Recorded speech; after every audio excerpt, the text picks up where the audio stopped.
Hello everyone, I am Sea Freak, and today I am going to talk about getting started with Open Transport Tycoon Deluxe, or OpenTTD. This game is a open source version of the Transport Tycoon Deluxe game that came out in the 1990s. It's a really fun game, and this open source version actually came out in 2004, and I've been playing it almost that long. I found it probably 2005-ish. I never played the original, but I've had a lot of enjoyment playing this game.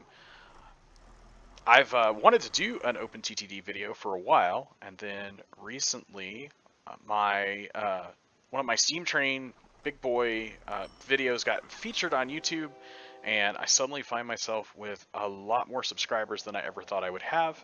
My channel is mostly just for friends and family, but hey, if the people demand some train-related content, I will give it a shot. Maybe we'll provide some. OpenTTD, of course, is a transport game, so you can play with planes and ships and trucks as well as trains, but I do stick to trains because, well, trains are cool, let's admit it. This is a brand new install of the game, and I just got a new PC, so I just installed the game. I do have a few settings that I have changed already. The main thing is in the latest versions of this game, they I won't say dumbed it down, but they made it a little more basic just so it's more approachable. There are a lot of options in this game. There are a lot of things you can do, and the interface is a little daunting at first.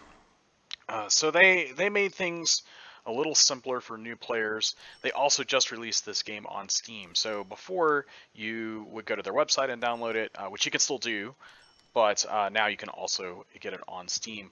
I would probably recommend the Steam method, just that way it kind of works with everything a little easier. I did notice on my new install of Windows 11 that that Windows didn't quite put things in the start menu as I would have expected when I downloaded it from their website. I mean, I still got it to work, but that is a consideration for you. When I go into those settings, though, I'll show you kind of as we get into the game, but you can change them here as well. One thing I also did was I set this to expert, so there's a few other things I kind of got into it.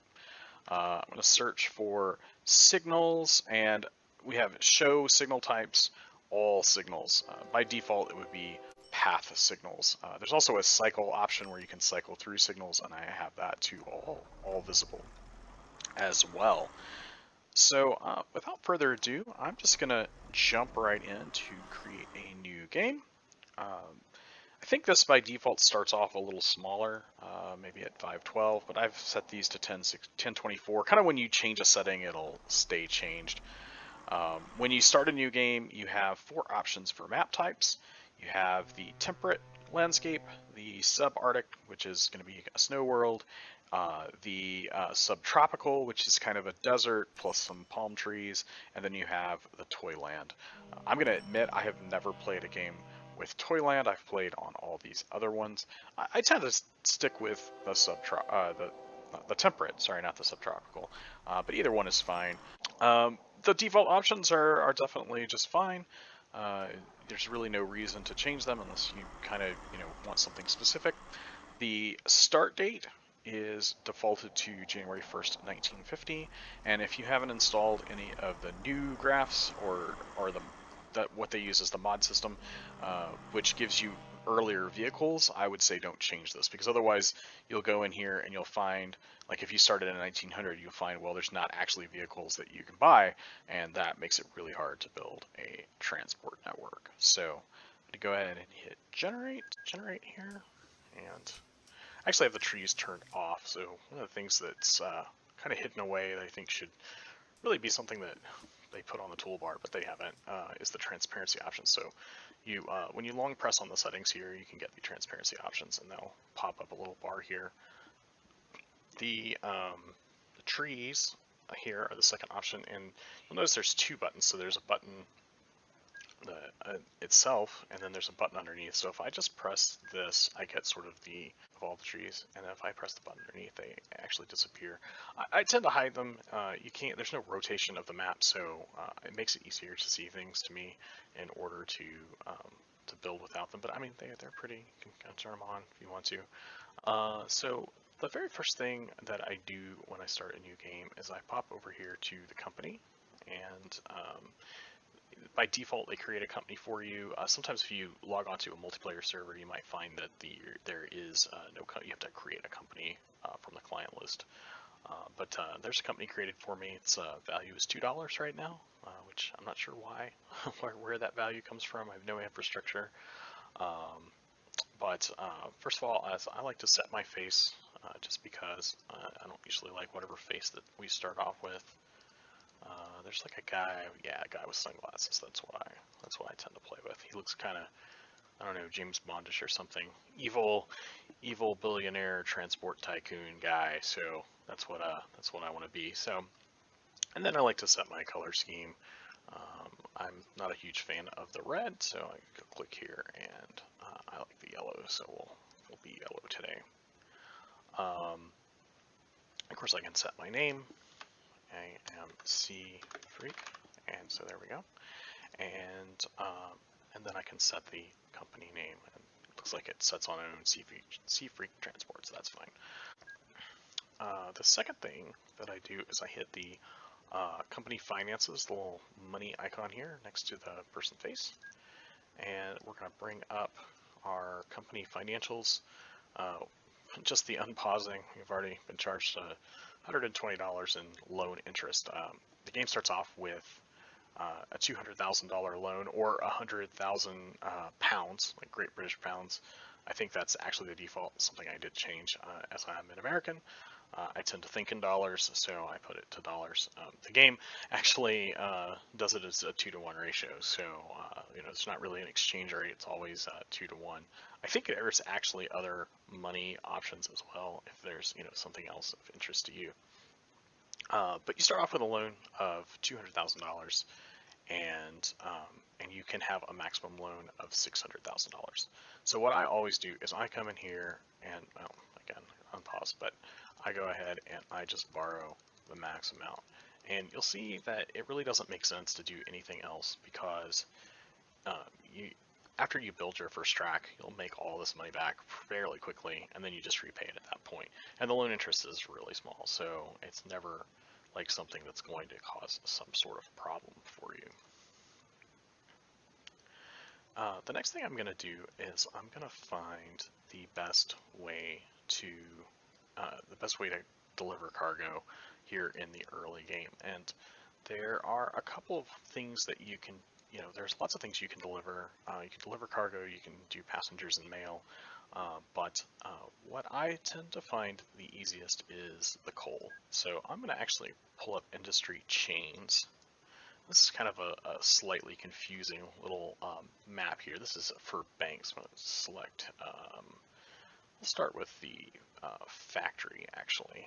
The factory is also a little complex, but I think it's a little easier to explain. As you can see, you can have a farm, and the farm will produce livestock and grain. You also have a steel mill that produces steel, and those things can be taken to a factory. That factory will produce goods, and the goods can be delivered to houses, which is great. You can make a lot of money that way. Also, to get the steel, if you look at the, actually, let's just select cargo steel, and oh, it doesn't show it that way. Maybe let's try iron ore. Okay, so if you take iron ore to a steel mill, that's what produces the steel. So you can kind of go, several layers deep, all the way from iron ore all the way up to getting the goods that go to the cities. That's great. You can make a lot of money that way. There's two small problems. One is that it takes several steps, and so you have to build all that infrastructure, and all that infrastructure costs money. And then the iron ore usually produces less than some of the other things as well. The farms are the same way. The farms are a little better, but again, it takes several steps to get a lot of funds. So I'm going to go over here and I'm going to select the coal, and you can see the coal is much simpler. We just get coal from a coal mine and we take that to power plants.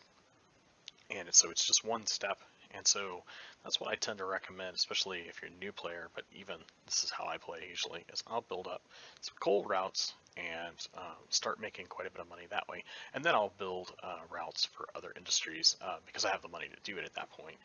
You can then quickly kind of scale up.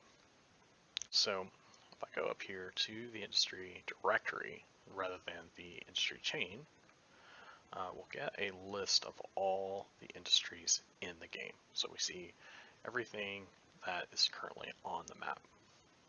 I'm going to change this produced cargo to coal to filter this down, and then I'm going to, where's the sort by? I'm going to click sort by production, and I want the highest to lowest. So this will find me the top producing coal mine in the map right now. And there's actually 3 of them that have 176 tons of coal per month. This is important because we want our trains to fill up, and so we're going to have them wait until they fill up, and so we want the coal mines to produce more because that will make them fill faster. And the way you make money in this game is based on 2 things. One is the distance traveled, which is kind of silly. You can deliver coal from one side of the map to a power plant on the other side of the map, and you'll actually make more money than if you delivered it halfway or even just a little ways away. And then secondarily is the speed, and that's why we want to find ones that take a lot. We're going to deliver about as far as we can with the money that we currently have, and then we will build up from there. So I actually see a different coal mine that I'm interested in because there happen to be 2 here. So we're going to take a look at these. This one produces 160, and this one produces 96. So total, this produces almost 100 or 250, or a little more than 250 actually. So 256. So kind of annoying thing. They're on this kind of ugly looking hill. But we can make that work. So I'm going to show you a little trick you can do with your stations. So I'm going to go ahead and I'm going to leave those up. I'm going to close this window here because we're going to start here. That seems like a fun time.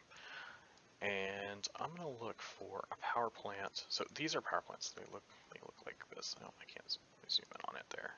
So they look sort of like nuclear power plants. They have these big cooling towers. It's kind of silly they're coal fired, but whatever. I'm going to look for some that are, like this one's too close. I want to go a little further. This one, these 2 might work. It really doesn't matter. So, we're only going to deliver to 1. Let's see. About, I don't know. We might try to get to this one. We'll see how it goes. The other thing I'm going to do is I'm going to try to build a straight track. And the way, if you click on the little location icon, that takes you back to where you were if you have these windows open. I'm going to try to build a fairly straight track. That makes the trains go faster, so I want to also build a fairly flat track. I'm going to look this way and see. Okay, there's one over here. It's not, well, it's not very far. Let's go this way.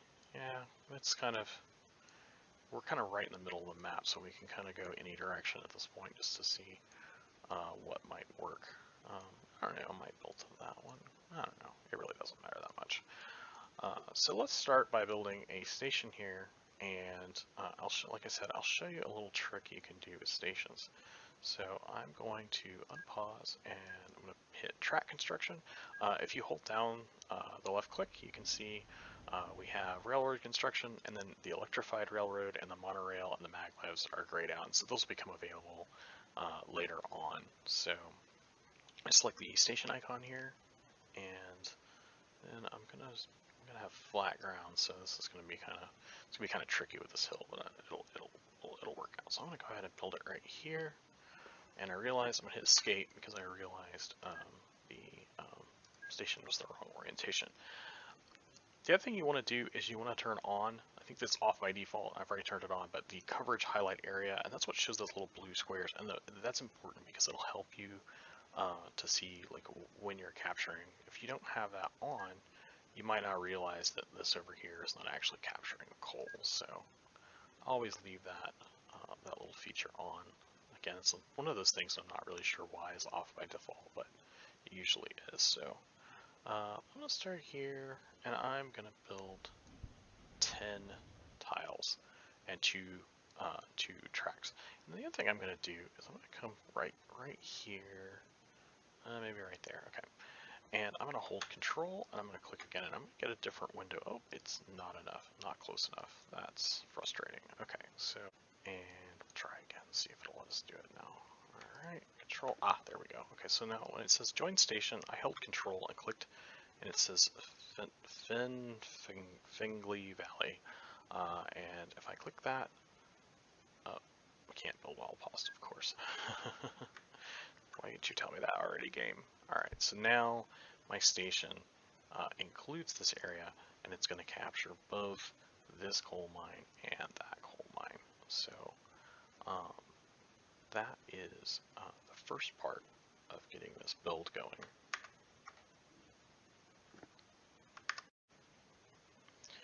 Alright, so now we can go ahead and start building our track out to one of these power plants. And I think I decided to go ahead and go this way out to this one up here. I think it's far enough, and we will we'll get there pretty easily. One thing I'm going to do is click on the station itself and leave the window up, and the reason I'm doing that is so that if I zoom away and go somewhere else, I can easily get back to it. So it's easy to get lost in things in this game. The reason I'm going this way is I think it's going to be a little simpler. I won't have to bulldoze any of the mountain. I know some people will play and they just basically, they'll take the tracks and they'll go straight over the mountains. There is a bit of a penalty to the hills, but it's not much and it does work, but I do kind of go for some of that realism. And I want my trains to go fairly quickly. So I'm going to go ahead and I'm only going to build one track out. So we're going to kind of come out here. Going up one's probably fine. And we'll just kind of work our way across here in a straight line. And one of the things I'll do later is I'll smooth a lot of this out because it will make the trains faster. But for now, just getting it built out the first time is great. So we have this river here. Go ahead and hit the bridge icon and then this bridge. And you'll see you'll get these options for bridges. I tend to go with the fastest bridge. Even though it's a little more expensive, the prices aren't that much different in the grand scheme of things. So I tend to go with the fastest bridge, even though the trains that I have available right now are not going to be near 257 kilometers per hour, but that's fine. We want to start off that way they kind of grow with us as we go, and we don't have to worry about having bridges that are too slow for the trains.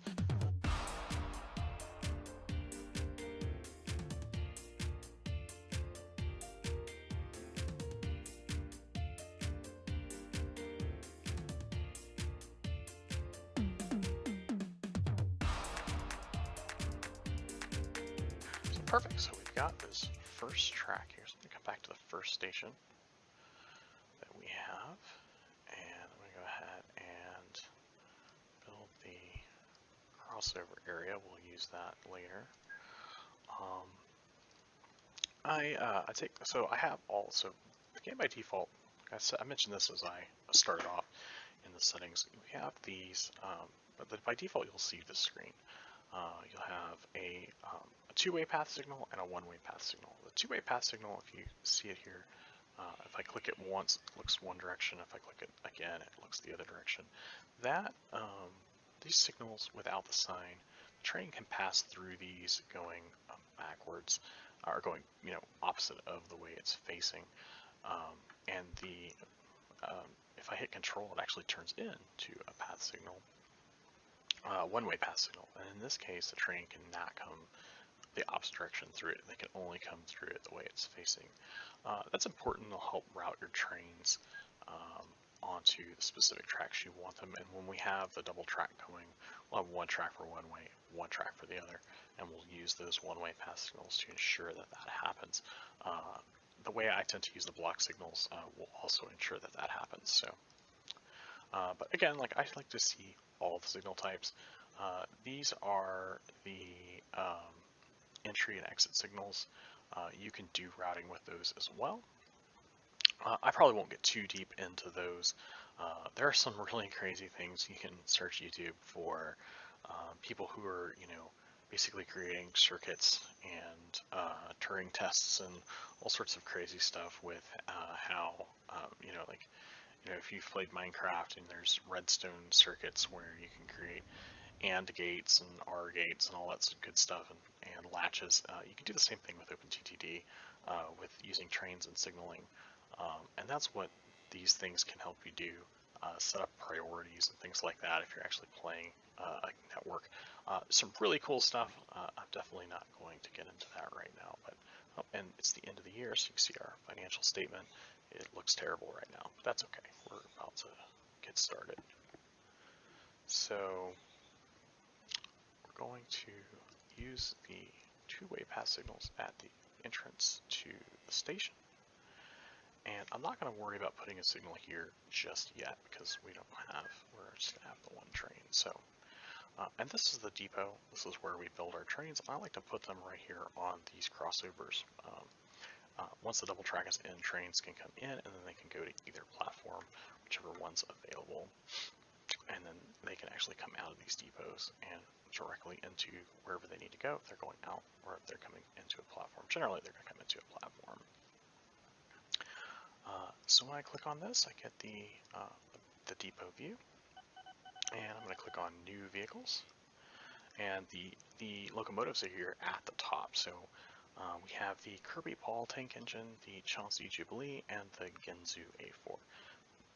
And when you click on these, you get stats. So the tank engine can go 64 kilometers an hour, and it costs 16,000, which isn't too bad. And this one, the Jubilee, can go 112 kilometers per hour, so it's double, and it's about double the price, about 30,000. And then the Ginzu can actually go 128 for 44,000. While it's not technically the greatest deal, I tend to go for the fastest. Again, all this money is going to get made back fairly quickly, so it's not the end of the world to go ahead and take the little bit more expensive train because the speed factor will actually make that money back quicker. Even though it's not a lot of speed, it's a little bit. And this engine is a little bit more powerful for the hills as well. So I'm going to double click that and we'll see we get train number 1. But right now we don't have any cars to haul anything. So if we scroll down a little bit, we see the coal hopper. In the early game, the trains are not really strong enough to carry enough stuff. In fact, I'm just going to make sure. I think there's also a setting for the length of train.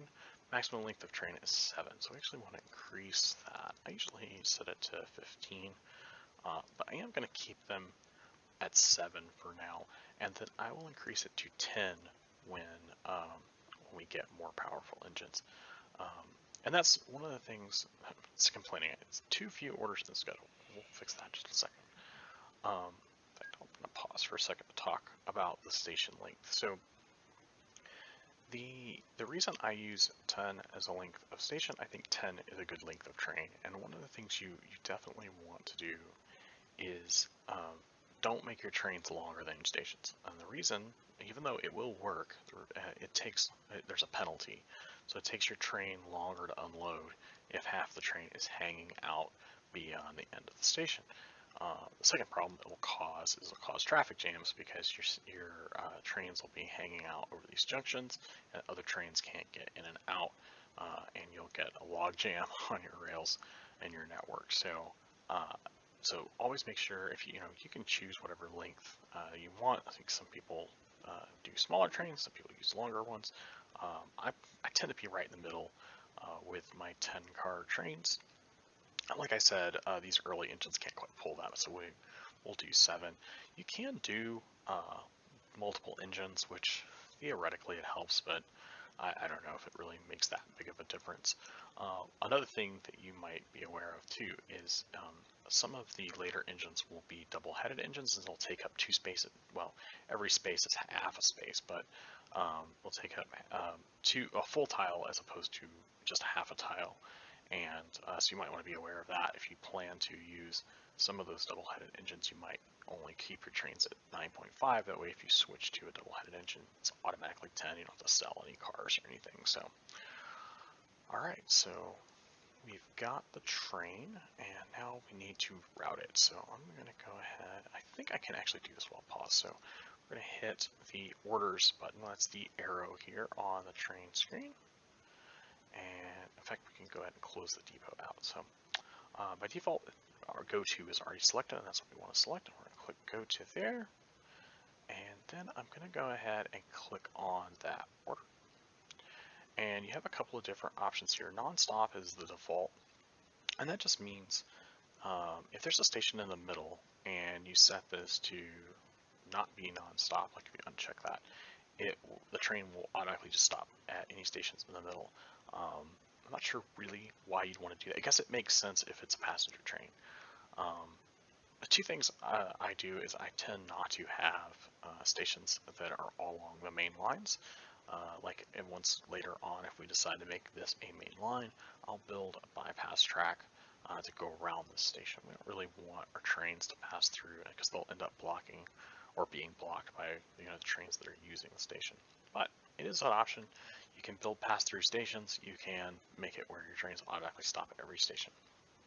The second thing is, and we're going to talk about this, is the full load any cargo option. Right now, the train is set not to full load, and it's going to load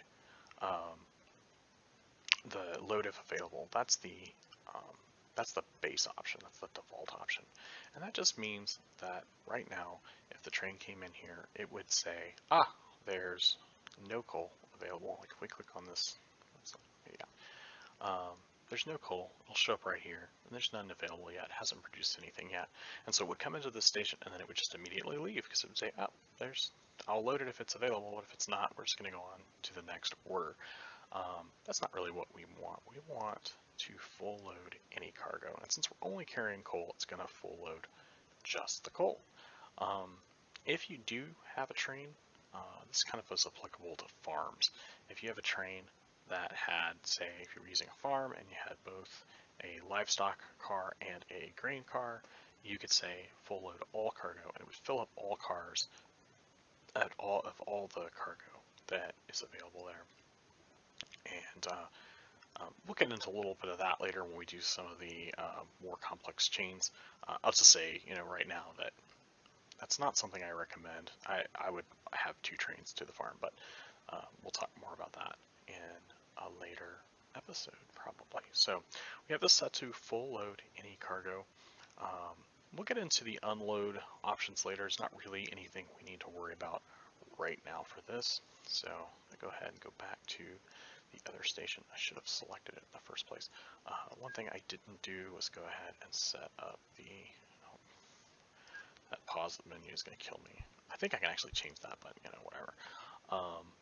And one thing we'll do is we'll go ahead and set up these as the 2-way signals.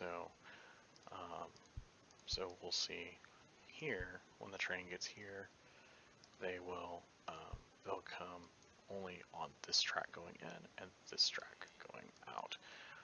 And this is where I like to use the block signals. Like I'll set block signal here. Block signals are 2-way by default. It's never like that great. Not very useful usually. And so if you click it again, it'll make it 1-way. If you click it again, it'll swap directions. And if I click it again, back to the default. So we want trains going outbound. The next thing I'm going to do is I'm going to hold control again. Like I said, control does a lot of things. And then I'm going to drag along here. And this will place signals up until the next junction. And this setting here, dragging signal distance, that tells you how far apart they will be. So they're 4 tiles. I like the 4-tile look. Some people will play where they put them every tile or every other tile. It starts to look a little silly. Technically, it does make the trains go faster because they don't have to wait, or they can get closer and kind of bunched up if they're faster and slower trains. So I'm going to do this on the other end as well, going this direction. Another thing you can do is you can just manually drag without pressing control, and that'll go as far as you drag. But I would say most of the time you just want to hold control, drag a little bit, just make them go all the way. Alright, so go back to the train orders here, and we need to click go to again, and we'll have them go to the station. Oh, and one thing, I just made a mistake here. If one of them is selected, it'll put the next order at the top. If you only have 2 orders, it doesn't really matter that much. The double arrows are where it's going to go first, but that's kind of annoying. If you ever want to change the order, you can click and you can drag. See it kind of highlighted there, and it swapped them back. So we're going to go here, and it's going to drop off the coal, and that's what will happen by default. So the last thing we want to do is we want to hit where it says stopped. We're just going to press it, and that's going to make the train go. So you can see it comes out here, and it's going to pop into our station here, and we're going to wait for it to fill up. And get a nice little news article. Citizens are celebrating a first train has arrived. And another thing to note is that the industries will not start delivering stuff to your station until you put a train there. So if you stick a station and you're like, why is this not producing? That's a problem. That is because they won't start doing it until a train shows up. So we got a train that's going up pretty fast. We already got 20% of the train full. Now, I didn't go very far, so we already have quite a bit of money still. So one of the things I'm going to go ahead and do is I'm going to go ahead and start building the return track. And the reason I'm going to do this is because, like I said before, generally I'd probably build a little bit further, but we already have this, so we'll go ahead and do it. But double tracking, it makes your life much easier. It's not, I know at least in the U.S., lots of trains work off of a single track system, and there's passing lanes, and you can build those in OpenTTD. It's a little hard, but it is possible. Let's do this. And something else that you might have noticed I just did. Another thing you can do with control. Say I built some track and I went too far. I can hold control and automatically swap to the remove mode. And the cool thing about that too is that on removing track, you actually get a little bit of money back, like they sell the steel back or whatever. You don't have to lose all of that money. Go ahead and flatten that one. Yeah, we'll need to flatten that one too. So this is going to work out pretty well. As you can see, the percentage transported is going up on the industries. In fact, the train is now leaving. I just heard it whistle. So, and you can see it turns dark, and this must be another default thing, so I don't usually have that on. It means that there is a path reserved for that train all the way through, just because there's no signals yet, so it's kind of cool to know that that was a thing. So we're going to go ahead and complete this. And the reason we want to get this in fairly quickly is that now these industries are going to slow down on their transport numbers because there's not a train actually waiting to pick up all the stuff. And so we want to get that, want to get another train parked there so that the industry rating keeps going up. And there. This is going to be this. Oh, and we're going to kind of come off here. We'll just go down between the river. And here comes the train. Go ahead and select it. We can watch it from one window while we complete our tracks going the other way. And yeah, this is gonna be fairly funky, but that's okay. We'll come back and fix it later. But You know, in some ways that's kind of realistic. They would take the path of least resistance, especially, you know, early railroad building. And then, you know, then later on the railroad would find, you know, that they'd want to spend the money to upgrade the infrastructure and make paths straighter and that sort of thing. But, all right, so we've got it all the way there. I'm gonna go ahead and build the one-way inbound path. 2, 3, 4. We'll do that, and we'll do that. It's gonna build the whole track, which is perfect.